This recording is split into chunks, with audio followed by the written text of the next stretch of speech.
Fala galera, aqui é o seu amigo Cleverson de novo, e agora nós vamos dar continuidade ao estudo das bronquiectasias, concluindo a aula que a gente começou da última vez.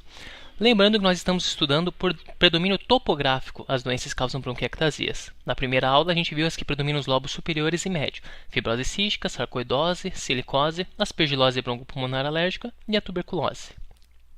Agora vamos partir para aquelas que têm um predomínio anterior, que seriam principalmente duas, infecções por micobactérias atípicas e a síndrome de estresse respiratório agudo.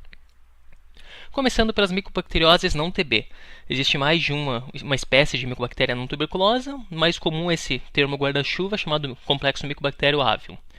Em geral são pacientes com uma clínica bastante exuberante, mulheres de meia idade ou mulheres idosas que se apresentam com tosse crônica, mal-estar, perda de peso e fadiga. Por ser uma família de micobactérias, a manifestação da doença por imagem nem sempre é homogênea. Existe mais de um padrão descrito. Por exemplo, às vezes a gente vê uma doença muito difícil de diferenciar da tuberculose clássica, que seria aquela doença com escavações dos lobos superiores. Porém, existe essa forma bastante característica, que é o que a gente vai focar, que é essa aqui, com bronquiectasias e nódulos centrolobulares, com predomínio especial no lobo médio e na língula. A dica para a gente pensar nesse diagnóstico, então, seria pacientes com bronquiectasias cujos brônquios têm paredes espessadas, impactação mucosa e árvore em brotamento, indicando uma doença infecciosa que se dissemina pela via aérea. Vale lembrar que nesses locais também a gente costuma ter áreas de atelectasia, principalmente no lobo médio e na língula, os mesmos locais das bronquiectasias, e lembrar que em geral essa doença tem um aspecto mais simétrico e extensivo que na tuberculose clássica. Na tuberculose clássica a gente sabe que tem aquelas regiões especiais de predileção, mas aqui em geral é uma doença mais simétrica, lado direito e esquerdo, pegando tanto o lobo médio quanto a língula. Aqui nessa radiografia a gente já vê que tem uma discreta tração inferior do velo esquerdo, aquela opacidade na língula, lobo médio ali na borda direita do coração a gente também percebe que não está normal, e quando a gente vai para a tomografia a gente vê que tem essas bronquiectasias varicosas e císticas, mas cujo predomínio se dá principalmente no lobo médio e na língula, de uma forma relativamente simétrica. Se for uma paciente do sexo feminino com aquela clínica que a gente conversou, aí fica muito mais fácil ainda fazer esse diagnóstico, porque essa é uma imagem clássica. Já outra doença que pode se apresentar com uma característica similar seria a síndrome de estresse respiratório agudo. Esse é um diagnóstico clínico laboratorial, que por definição é um paciente com PaO2 sobre FiO2 menor que 200 mm de mercúrio, que tem no exame de imagem opacidades pulmonares difusas. Em geral, essa doença se apresenta em duas fases diferentes. Primeiro, opacidades em vidro fosco esparsas ou difusas, indicando um edema pulmonar maciço. E os pacientes que sobrevivem a essa primeira fase, que geralmente é bastante grave, evoluem para um gradiente de consolidação associado a dilatações brônquicas varicosas. Por gradiente de consolidação, quero dizer o seguinte: se vocês olharem aqui da região anterior para a região posterior do pulmão, a gente vai vendo que o pulmão vai ficando mais opaco, justamente porque o líquido tem essa predileção de se distribuir nas porções pendentes quando o paciente deita. Aqui é o mesmo paciente fazendo acompanhamento temporal, na fase aguda, 5 dias depois e 6 meses após. A gente vê que na fase aguda, por causa desse insulto aos brônquios, a gente tem essas dilatações císticas, essas dilatações cilíndricas e varicosas, mas com progressão da doença, conforme o paciente vai se regenerando, é possível que haja uma evolução desses achados, embora sempre vai ficar um pouco de sequela, porque como a gente viu, trata-se de um insulto inflamatório bastante grave, que inclusive leva vários pacientes a óbito. Mas percebam que essa distribuição preferencial dos campos médios dos pulmões, por isso que a gente pensa junto nesse mesmo diagnóstico. Já agora, as doenças que fazem bronquiectasia de predomínio nos lobos inferiores seriam 5 também: aspiração crônica, fibrose pulmonar, discinesia ciliar primária, imunodeficiências e a deficiência de alfa-1 antitripsina. Começando pela aspiração crônica. Essas doenças geram geralmente pacientes que têm esse tipo de doença, são pacientes com algum grau de acometimento neurológico, principalmente pacientes com paralisia cerebral, que fazem aspirações de repetição.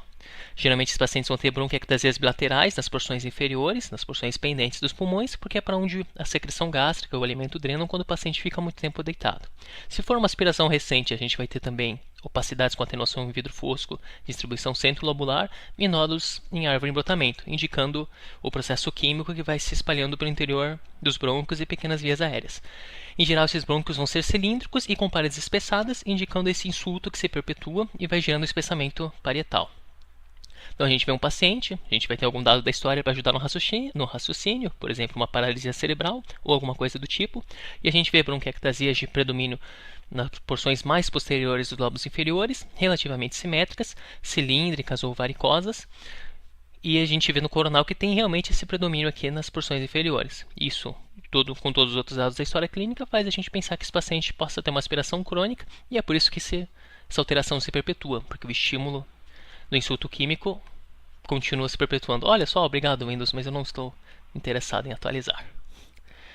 Em relação à fibrose pulmonar, geralmente as bronquiectasias aqui vão entrar no espectro da doença intersticial fibrogênica, ou seja, não vou ser o único achado. A gente vai ter essa alteração no meio de várias outros sinais de fibrose pulmonar, principalmente a pneumonia intersticial usual, o padrão tipo PIL, que é o que vai gerar essas alterações.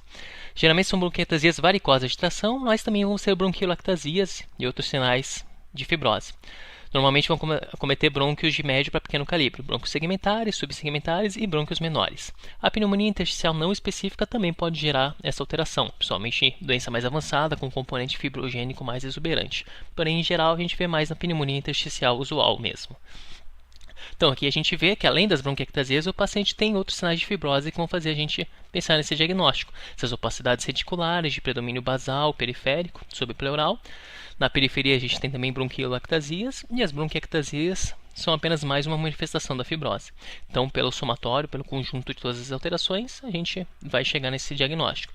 Lembrar aqui que o predomínio é basal, porque essa é a predileção de acometimento das doenças fibrogênicas, principalmente da pneumonia intersticial usual. A gente espera que esteja predominando nos terços inferiores do pulmão e não nos terços superiores. E é isso que ajuda no raciocínio. Discinesia ciliar primária é um outro diagnóstico que a gente sempre tem que ter em mente. Aqui, como a gente já viu no primeiro slide da primeira aula, em termos de fisiopatologia, por causa do déficit de clearing mucociliar, isso propicia a proliferação bacteriana, e por causa desse insulto inflamatório, a parede do brônquio acaba sendo prejudicada e levando à formação das bronquiectasias. Em geral, o que acontece são bronquiectasias varicosas, que são mais numerosas nos lobos inferiores. Elas podem predominar também no lobo médio e na língua, embora tenha esse acometimento preferencial dos lobos inferiores. Por causa desse insulto crônico, os lobos inferiores acabam perdendo volume, então nós temos uma redução volumétrica. Pode ter presença também de árvore em brotamento. E quando a gente tem esses achados junto com a destrocardia e sinusopatia, nós temos que lembrar de um diagnóstico bem específico, que é a síndrome de Cartaginer, que é um subcapítulo dentro da discinesia ciliar primária, mas é uma das manifestações mais comuns. Como a gente vê aqui nessa imagem, já no raio-x de tórax a gente vê que tem uma coisa errada, o coração está olhando para o lado que ele não devia estar olhando. Na tomografia confirma-se a destrocardia, temos alguns bronquiozinhos dilatados e alguns nódulos de espaço aéreo, aqueles nódulos centrolobulares, indicando doença de pequenas vias aéreas. Bronquiectasia, doença de pequenas vias aéreas, destrocardia, faz a gente pensar em discinesia ciliar primária, para ser mais específico, numa síndrome de Cartaginer. As imunodeficiências também podem fazer bronquiectasias de predomínio nos lobos inferiores, sejam elas congênitas ou adquiridas. Em geral, o lobo médio também pode ser acometido, alguns autores dizem que até é um predomínio no lobo médio, mas é diferente das doenças que a gente viu, que tem um acometimento preferencial do lobo médio. Aqui seria o lobo médio junto com os lobos inferiores e com a língula, ou seja, o terço inferior dos pulmões como um todo. Essas doenças também costumam cursar com o espessamento das paredes brônicas e com o aspecto de árvore em brotamento. A gente vê aqui então um corte baixo, um pouco abaixo do nível da carina. A gente vê essas dilatações brônicas difusas, cilíndricas e císticas, acometendo de maneira relativamente simétrica ambos os campos inferiores dos pulmões, e com outras informações clínicas, como história de infecções de repetição, geralmente no paciente jovem, a gente consegue pensar nesse diagnóstico. Percebam que os brônquios têm paredes bastante espessadas, mas isso entra naquele aspecto da fisiopatologia que a gente conversou, a infecção que se perpetua e o insuto inflamatório que faz a parede brônquica ficar espessada. A deficiência de alfa-1 antitripsina, embora todo mundo lembre o diagnóstico dessa doença quando a gente fala de enfisema panlobular, também pode gerar bronquiectasias, embora isso seja menos frequente do que o enfisema, que é a manifestação clássica. Em geral, esses pacientes vão primeiro fazer enfisema e, como achado um pouco mais tardio, vão ter as bronquiectasias de predomínio inferior também. E geralmente o que ajuda a gente no raciocínio é o paciente vir com as duas coisas, enfisema panlobular junto com bronquiectasias, em geral as duas doenças se manifestando lado a lado, com uma distribuição muito similar. Existem bronquiectasias que têm predomínio central, ou seja, nem tanto superior, inferior, médio, mas sim mais no meio do que na periferia. Seriam a síndrome de Muir-Kuhn e a síndrome de Williams-Campbell. A síndrome de Muir-Kuhn é conhecida também como traqueobroncomegalia congênita. Existe essa predileção por pacientes em fases mais avançadas da vida, geralmente se manifestando só na terceira ou na quarta década de vida, com quadro de tosse recorrente e de dispneia. A fisiopatologia seria uma atrofia das vias elásticas com acometimento preferencial das vias aéreas principais. Por isso que a gente tem dilatação dos brônquios fonte e da traqueia, mas não tanto dos brônquios mais periféricos. E, em geral, esses pacientes também vão ter um pouco de manifestação de árvore de embotamento, porque as pequenas vias aéreas sofrem algum grau de impactação de secreção ou sofrem algum grau de bronquiolite. Por causa disso, a gente consegue ver também árvore de embotamento. Então, quando a gente vê uma tomografia, um paciente com esses bronquiosfontes dilatados, que nem a gente vê aqui, de maneira relativamente simétrica, tanto o lado direito quanto o lado esquerdo, e a gente vê que alguns outros broncos também, principalmente os broncos segmentares, às vezes até os broncos subsegmentares, também estão dilatados. Num paciente de meia idade, com história de doença de tosse de início recente, a gente deve considerar sempre esse diagnóstico. Já a síndrome de Williams-Campbell é parecida, porém com acometimento brônquico diferente. Seria deficiência de cartilagem, mas em brônquios de médio e de grande calibre, geralmente quarta a sexta ordem. Então não é tanto os brônquios principais, como a traqueia, bronquifronte esquerdo, bronquifronte direito, que nem a gente viu na Munier-Kuhn. Aqui seriam brônquios um pouco menores, quarta a sexta ramificação. Em geral, a traqueia e os brônquios proximais vão estar de calibre habitual, e o que pode gerar uma confusão são com doenças pulmonares císticas, porque como a gente vai ver na imagem a seguir, essas bronquiectasias são bem císticas, então você tem que buscar a comunicação com a árvore traqueobrônquica para não chamar isso aqui de cisto pulmonar. Outra manifestação que a gente pode ter é aprisionamento aéreo por causa da disfunção das vias aéreas, que acaba gerando um arrolhamento de ar. Nós vemos aqui então, diferente do quadro, quando a gente segue aqui os brônquios fontes, eles estão de aspecto relativamente normal, mas a gente tem esses brônquios aqui mais gestais dilatados. Vendo assim, a gente pode ficar em dúvida se não se tratam de cistos pulmonares, então é bom sempre reconstruir um corte coronal, usando o MINIP, que a gente consegue ver que essas estruturas aparentemente císticas, na verdade, têm comunicação com a árvore traqueobrônquica, porque eles são os brônquios verdadeiramente ditos. Então, não se tratam de cistos pulmonares, mas sim de bronquiectasias. Bronquiectasias de predomínio central, de brônquios de médio calibre, quinta, sexta geração de brônquios, faz a gente pensar na síndrome de Williams-Campbell. Existem doenças que fazem bronquiectasias focais. Geralmente são manifestação de tumores endoperibrônquicos ou a síndrome de Silver-James. Tumores endoperibrônquicos não é difícil de raciocinar. Geralmente uma lesão de crescimento lento no interior de um brônquio, por exemplo, um tumor carcinoide endobronquico, vai gerando uma obstrução gradativa do fluxo de ar no interior do brônquio. Com o tempo ocorre uma obstrução unidirecional com um mecanismo de válvula, ou seja, o ar entra, mas tem dificuldade de sair. Dessa forma, as bactérias proliferam dentro do brônquio e esse brônquio vai sofrer todo aquele processo de fisiopatologia de uma maneira isolada. Então, enquanto os outros brônquios estão relativamente normais, esse brônquio vai dilatar e fazer uma bronquiectasia focal. É como a gente vê aqui. Existe um colapso subtotal do lobo inferior esquerdo, com redução volumétrica, e quando a gente vai seguindo o brônquio, a gente vê que tem alguma coisa no interior da luz dele. Isso aqui, seja um tumor carcinoide, seja o tumor que for, é responsável por esse mecanismo de válvula, que gera estase de bactérias. Estase de bactérias gera inflamação, e por isso vão acontecer as bronquiectasias, que a gente vê aqui. E, obviamente, reabsorção do ar leva a telectasia e redução volumétrica, que é o que a gente vê aqui. Outro aspecto similar é visto na doença de Silver-James. A doença de Silver-James, em geral, acomete crianças que têm um insulto infeccioso ou inflamatório na primeira infância. Isso altera o desenvolvimento desse pulmão para o restante da vida. Então, esse paciente, quando for fazer um exame de imagem posteriormente, vai revelar um dos pulmões reduzidos, hiperlucente, contendo bronquiectasias. Isso entra no aspecto da bronquiolite obliterante. É uma doença, um insulto que ocorre quando o pulmão ainda está se desenvolvendo, por causa desse estrago que o germe faz, o pulmão tem seu desenvolvimento alterado, enquanto o outro pulmão se desenvolve normalmente. Em geral, nesse pulmão acometido, a gente vai ver áreas de aprisionamento aéreo e também bronquiectasias de paredes espessadas. Basta a gente comparar aqui, não parecem dois pulmões do mesmo paciente. Quando esse pulmão aqui tem vasos, como a gente costuma ver, esse pulmão aqui tem uma paucidade de vasos. Ele é muito mais hipotenuante do que a gente costuma ver. E no interior dele a gente vê também essas bronquiectasias varicosas de paredes espessadas.